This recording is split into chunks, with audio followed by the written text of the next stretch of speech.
The Battle of the Philippine Sea, the day the sky turned into fire. It was June 1944.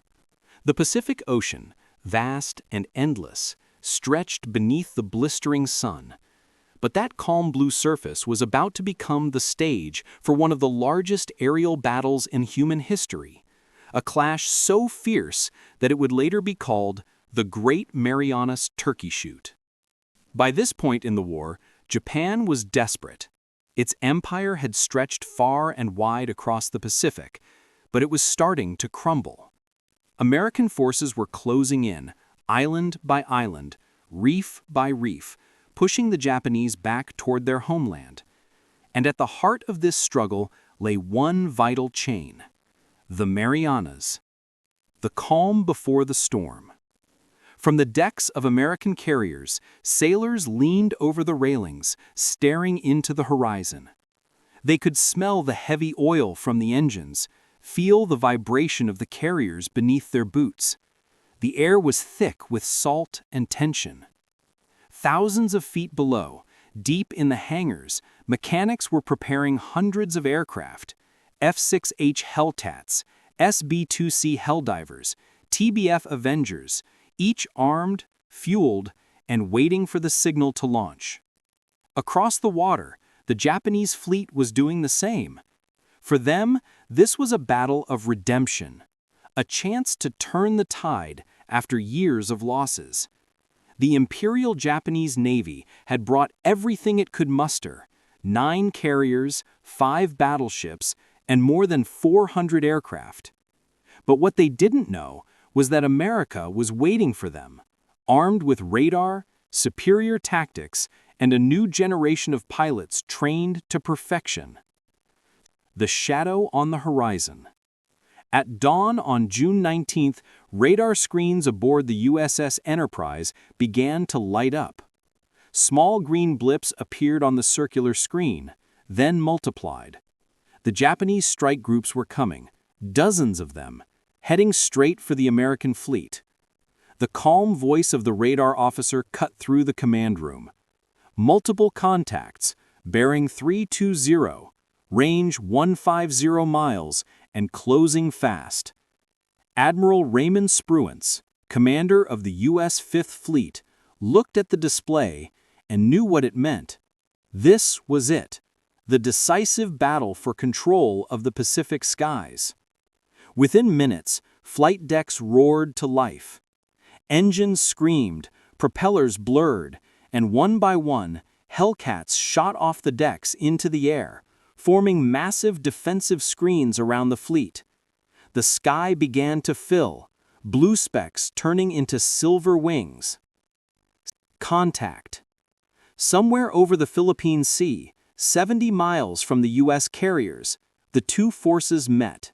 What followed was chaos, pure, thunderous chaos. The first Japanese wave, roughly 70 aircraft, came diving in formation. But they never stood a chance. From above and behind, Hellcats pounced like hawks. The Americans had radar direction and altitude advantage. The Japanese had no idea they were even being tracked. Within seconds, tracer rounds lit up the sky, red and green streaks crossing against the sunlit clouds. A Japanese pilot in a Zero fighter tried to break away, rolling into a dive, but a Hellcat was right behind him. The .50 caliber guns rattled, and the Zero burst into flames, spiraling toward the ocean below. Radio chatter filled the air. "Splash 1! 2 bogeys high at 10 o'clock! They're breaking left! I'm on 'em!" By the end of that first wave, almost every Japanese plane had been shot down. Out of 70, only a handful made it back to their carriers. And that was just the beginning. The endless waves. The Japanese kept coming, wave after wave. Each attack group tried to punch through the American defenses, but each time they were met with disciplined, coordinated fighter screens. The U.S. Navy had developed a deadly system called the Big Blue Blanket. Radar picket ships detected incoming formations long before they arrived, vectoring fighter patrols to intercept them miles away. It was a flawless defense, and the Japanese pilots were flying into a trap. From dawn till afternoon, the sky burned. Hellcats chased Zeros across the clouds, their engines screaming at full throttle. Tracer rounds stitched the air, smoke trails crisscrossed like spiderwebs. Every few seconds, another fireball bloomed in the distance, another Japanese plane falling to the sea.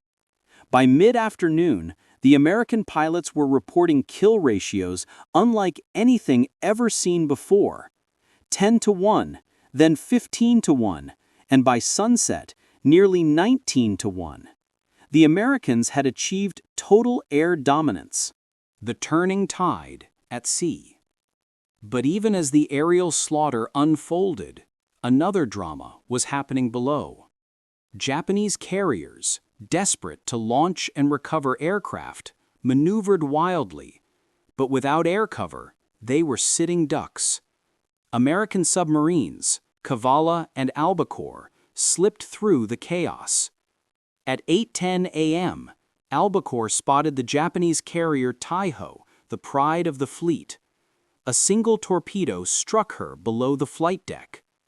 At first, the damage seemed minor, but fumes from ruptured fuel tanks began to fill the ship.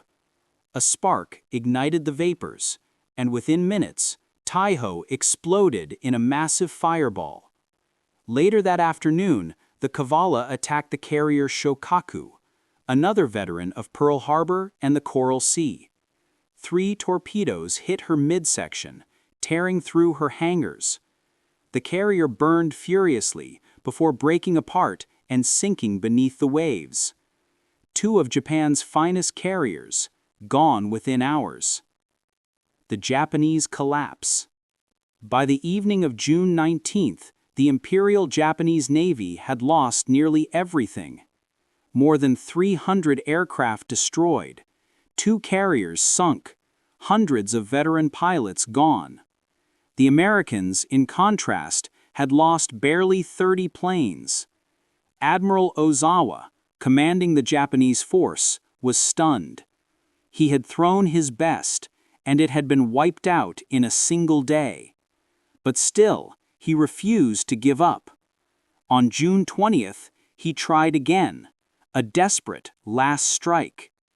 American scouts located his fleet hundreds of miles away. As the sun began to set, Admiral Mark Mitchell, commander of the U.S. Carrier Task Force, made a bold decision: launch the entire air group, even though it meant they'd have to find their way back in the dark. It was a gamble, but it worked. Over the horizon, U.S. dive bombers and torpedo planes found the Japanese carriers. They struck fast. Hio went up in flames, Zuikaku was damaged, and dozens more aircraft were destroyed on deck. By the time night fell, the Japanese fleet was broken, limping westward into darkness. The night of the lost pilots. As the victorious American planes turned home, a new crisis began. They were hundreds of miles from their carriers, low on fuel, in total darkness. Some pilots panicked. Others followed the faint radio signals back toward the fleet. Admiral Mitchell, realizing their plight, made a historic decision. He ordered the fleet to turn on all the lights, a dangerous move that risked giving away their position to submarines. But that light, thousands of bulbs glowing across the Black Sea, saved countless lives. One by one, the returning aircraft spotted the faint glimmer and lined up for landing. Many didn't make it. Some ditched into the ocean, others crashed onto decks. But when dawn came, the U.S. fleet still stood strong, and the Japanese carrier force was shattered. The aftermath. When the smoke cleared, the results were staggering. Japan had lost 3 carriers, more than 400 aircraft, and nearly 450 pilots. The United States had lost fewer than 30 aircraft in combat. The once proud Japanese Naval Air Arm, the force that had attacked Pearl Harbor, was gone forever. From this point on, the Imperial Navy would never again mount a major carrier offensive. Its carriers became nothing more than floating decoys, unable to fill their decks with trained pilots.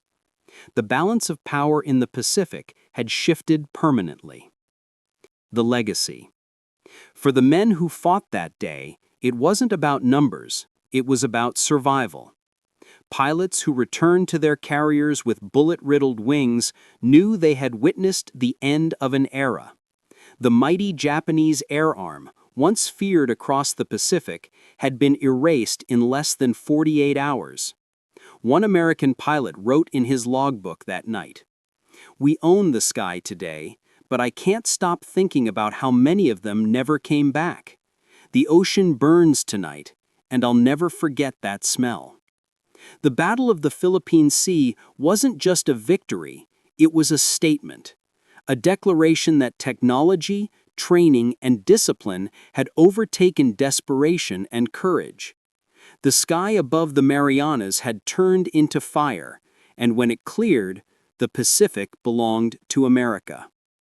That day, June 19th, 20th, 1944, sealed the fate of Japan's naval air power. Within months, the Americans would move closer to Guam, to Iwo Jima, to Okinawa, and finally, to Japan itself. But for those 2 days, high above the waves, history was written in contrails and fire. The Battle of the Philippine Sea, the day the Empire's wings were broken.